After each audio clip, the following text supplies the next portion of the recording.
Hello everyone, it's me JP from UniqueTutorials. Today in this video I'll show you how to make autoplay or autopause music when a Bluetooth device is connected or disconnected in Android. So without one more delay, let's begin. So firstly, just open any web browser and just visit to this website link. I'll be providing this website link too in the video description, so you can click there and visit to this website link. And after that, just scroll down below. Now you'll see here releases, just click on it. Now just scroll down below again. Now you'll see here bitbridge.apk file. So you need to select your respective APK version, whichever APK supports your Android smartphone. So in my case, the first one supports. So finally the file has been downloaded. Now tap on it to install this APK file. Now click on install.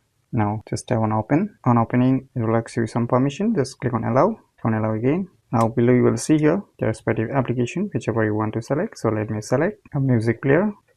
Now just enable this bitbridge and move back. Now I have selected a respective application. So in your case, you can select any application, whichever you want to start playing. Now just turn on the respective Bluetooth, and now just turn on this autoplay on a Bluetooth connection.